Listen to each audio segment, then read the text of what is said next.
IDTV మన ఉనికి మన వాణి. నమస్తే, వెల్కమ్ టు ఐడిటీవీ. నేను మీ శివకుమార్. ఈరోజు మనము సుప్రీంకోర్టుకి భారత రాష్ట్రపతికి జరుగుతున్న యుద్ధం, అంటే ఇది యుద్ధం అనాలనా విశ్లేషణ అనాలనా, వాళ్ళిద్దరి మధ్యలో అసలు ఏం జరుగుతుందో తెలుసుకునే ప్రయత్నం చేద్దాం.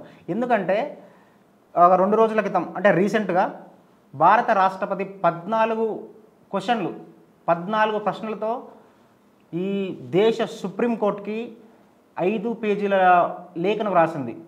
దేనికి ఆ లేఖను వ్రాసింది, ఆ 14 ప్రశ్నలు ఏమున్నాయి, అసలు రాయాల్సిన అవసరం ఏమొచ్చిందో, దాని వెనుక జరిగిన పరిణామాలు ఏందో తెలుసుకుందాం. అసలు చట్టాలు ఎవరు చేస్తారు, చట్టాలు ఆమోదించేది ఎవరు, ఆమోదం వల్ల ఎందుకు జాప్యం జరిగింది, దీనిపైన సుప్రీంకోర్టు ఏం మాట్లాడింది, సుప్రీంకోర్టు మాట్లాడిన దానికి రాష్ట్రపతి ఏం సమాధానం ఇచ్చింది, రాష్ట్రపతి మళ్ళీ తిరిగి క్వశ్చన్ ఎందుకు చేసింది సుప్రీంకోర్టుని, ఇదే తెలుసుకుందాం. గత సంవత్సరం తమిళనాడులోని మన ప్రజెంట్ ఉన్న స్టాలిన్ ప్రభుత్వము 10 చట్టాలు చేసింది. అంటే 10 చట్టాలకు రూపకల్పన చేసి అక్కడున్న గవర్నర్కి పంపింది. గవర్నర్కి ఎందుకు పంపింది, గవర్నర్ ఆమోద ముద్ర వేస్తే బిల్లు చట్టంగా మారుతుంది శాసనసభలో. ఆయన ఏం చేసిండు, దాదాపుగా 10 నెలలు తన దగ్గర పెట్టుకొని ఎలాంటి సమాధానం ఇవ్వలే. 10 నెలలు ఎలాంటి సమాధానం ఇవ్వలే. అంటే ఆ బిల్లు అప్రూవ్ చేస్తాడా చెయ్యడా, దాంట్లో ఏమైనా తప్పిదాలు ఉన్నాయా, ఏం చెప్పకుండా 10 బిల్లులను తన పెండింగ్లో పెట్టుకుంటు.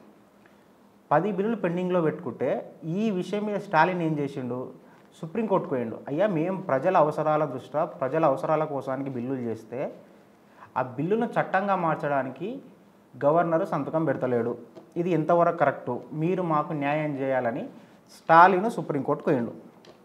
స్టాలిన్ సుప్రీంకోర్టుకు పోతే సుప్రీంకోర్టు ఏం చెప్పింది, ఇది కరెక్ట్ కాదు, మీకు మాకు అంటే సుప్రీంకోర్టు ఎంటర్ కావాలన్నా వద్దన్న దానికి సుప్రీంకోర్టు ఏం చెప్పిందంటే, మాకున్న సెక్షన్ 142 ప్రకారము మేము ఈ కేసును టేకప్ చేస్తున్నాము, దీనికి మేము జడ్జిమెంట్ ఇస్తున్నాము, 142 ప్రకారమే ఇస్తున్నాము, మీరు ఇన్ని రోజులు బిల్లులు మీ దగ్గర పెట్టుకొని దాన్ని అప్రూవ్ చేయకపోవడం కరెక్ట్ కాదు, ఒకవేళ మీరు అప్రూవ్ చేయకపోయినా అది చట్టంగా మారుతుంది, సో మీరు తప్పకుండా అప్రూవ్ చేయాలని జడ్జిమెంట్ ఇచ్చింది.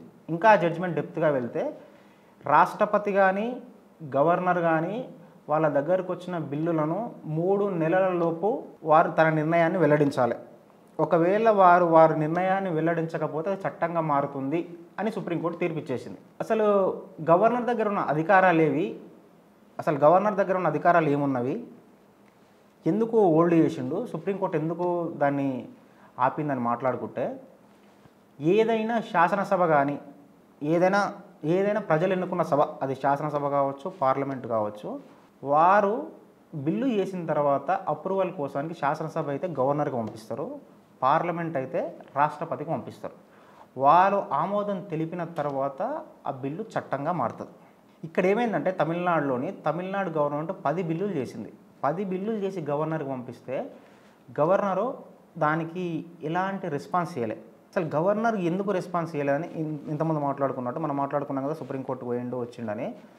గవర్నర్ రూల్ ఏందనంటే ఆర్టికల్ 200 ప్రకారము ఏదైనా తన దగ్గరికి చట్టసభలు బిల్లు చేసి పంపిస్తే శాసనసభలో దాన్ని 1 అంగీకరించాలని అంగీకరించాలి, 2 తిరస్కరించాలని తిరస్కరించాలి, 3 తిరిగి దాంట్లో తప్పిదాలు ఉంటే మళ్ళీ శాసనసభకు పంపే ప్రయత్నం అన్నా చేయాలి, 4 ఒకవేళ ఆయనకి ఏమన్నా ఇంకా దాని మీద సరే రాష్ట్రపతికి వ్యతిరేకంగా ఏమైనా అనిపిస్తే రాష్ట్రపతి సలహా కోసం కూడా పంపే అవకాశం ఉంది.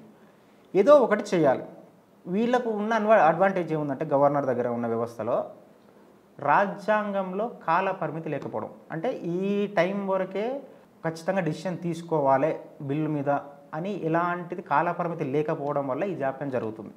సో దాన్ని ఆసరా చేసుకొనే మన తమిళనాడు గవర్నరు ఎలాంటి సంతకం పెట్టకుండా నాకు టైం పీరియడ్ లేదు నేను పెడతా అని దాదాపుగా 10 నెలలు 10 బిల్లులు ఆపిండు. దానికి వ్యతిరేకంగానే స్టాలిన్ సుప్రీంకోర్టుకు పోతే సుప్రీంకోర్టు తీర్పు ఏమి ఇచ్చింది, అది గవర్నర్ కానీ రాష్ట్రపతి కానీ ఏదైనా బిల్లు వస్తే 3 నెలల లోపు మీ అభిప్రాయాన్ని తెలుపాలి ఖచ్చితంగా, ఒకవేళ మీరు తెలుపని లోపు అది చట్టంగా మారుతుంది అని ఇచ్చేసింది. దానికి అది సుప్రీంకోర్టు జడ్జిమెంట్ ఇచ్చిన తర్వాత మన స్టాలిన్ గారు ఆ జడ్జిమెంట్ కాపీని బిల్లులో అటాచ్ చేసి చట్టంగా మార్చేసుకుంటూ ఆ బిల్లులు చట్టంగా మారిపోయినాయి. ఇప్పుడు అదే విషయాన్ని BJP government direct counter file చేయలే. ఇక్కడ సుప్రీంకోర్టులో దీనికి వ్యతిరేకంగా కానీ అనుకూలంగా కానీ సుప్రీంకోర్టు ఇచ్చిన తీర్పుకి వ్యతిరేకంగా కానీ అనుకూలంగా కానీ ఎలాంటి కౌంటర్ దాఖలు చేయలేదు. కౌంటర్ దాఖలు చేయకపోగా ఏం చేసింది ద్రౌపది ముర్ము గారు, అంటే ఈ దేశ రాష్ట్రపతి, అక్కడ ముర్ము గారు అన్నని ఎవరన్నా ఉండని, ఈ దేశ రాష్ట్రపతి చేత అడిగించింది. అంటే ఏం అడిగించింది, అసలు మా అధికారాలు ఏవి, మాకున్న విచక్షణ అధికారాలల్లో సుప్రీంకోర్టు ఎంటర్ కావచ్చా, అంటే మెయిన్గా మాట్లాడుకుంటాం 14 క్వశ్చన్లలో మెయిన్గా మాట్లాడుకుంటే మనము మాకు ఆర్టికల్ 200 ఆర్టికల్ 201 ప్రకారం మాకున్న విచక్షణ అధికారాలను సుప్రీంకోర్టు మమ్మల్ని క్వశ్చన్ చేయొచ్చా, ఒకవేళ క్వశ్చన్ చేస్తే ఏ పరిధి వరకు క్వశ్చన్ చేయొచ్చు, ఇంత టైంలోపు మేము సంతకం పెట్టాలని ఎక్కడ రాజ్యాంగంలో లేదు, మీరెవరు మాకు 3 నెలలు టైం పెట్టడానికి అని ఇలాంటి విషయాలతోటి 14 క్వశ్చన్లతోటి సుప్రీంకోర్టు ఇచ్చింది. వాస్తవం కాడికి ఇక్కడ జరుగుతున్నది ఏంటంటే ఎవరు పెద్ద ఎవరు సుప్రీం, అంటే భారతదేశంలో సుప్రీం ఎవరు, సుప్రీంకోర్టు సుప్రీమా, రాష్ట్రపతి సుప్రీమా, పార్లమెంట్ సుప్రీమా, ఎవరు సుప్రీం అన్న విషయములనే ఇలాంటివి జరుగుతున్నవి. అసలు వాస్తవం కాడికి మనం మాట్లాడుకుంటే ఈ మన భారత రాజ్యాంగం ప్రకారం మన మేధావులు మనకిచ్చిన రాజ్యాంగము అత్యద్భుతంగా ఇచ్చారు. ఎట్లానంటే ఒక టైంలో మనకు సుప్రీంకోర్టు హైగా కనిపిస్తుంది, ఇంకో టైంలో రాష్ట్రపతి హైగా కనిపిస్తాడు. ఎగ్జాంపుల్ మీకు ఎట్లా చెప్తానంటే, ఇప్పుడు మొన్ననే గవాయ్ గారు చీఫ్ జస్టిస్గా ప్రమాణం చేశారు సుప్రీంకోర్టుకి. చేపించింది ఎవరు, రాష్ట్రపతి. మరి రాష్ట్రపతిని ప్రమాణ స్వీకారం చేయించింది ఎవరు, ముర్ము గారిని. అప్పుడు చీఫ్ జస్టిస్గా ఉన్న ఎన్వి రమణ గారు.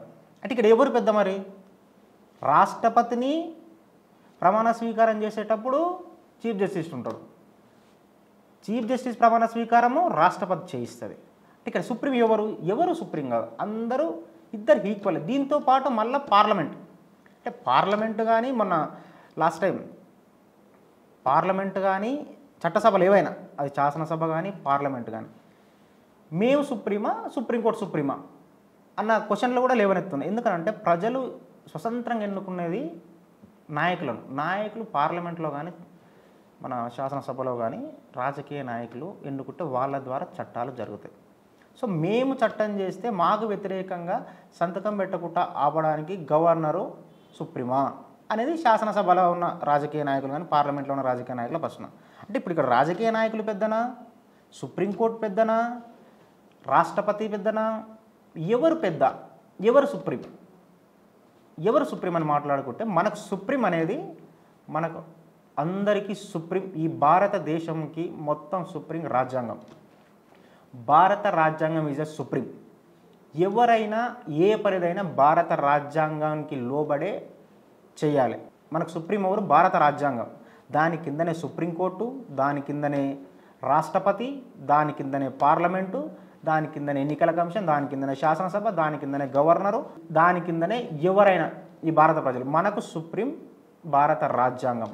సో కాబట్టి ఈ రాజకీయ నాయకులు కానీ, ఇప్పుడు సుప్రీంకోర్టు కానీ, రాష్ట్రపతి గారు కానీ ఇలాంటి భేషజాలకు పోకుండా రాజ్యాంగానికి లోబడి వివరిస్తే బాగుంటుంది, అందరూ బాగుంటారని కోరుకుంటున్నాను. Thank you.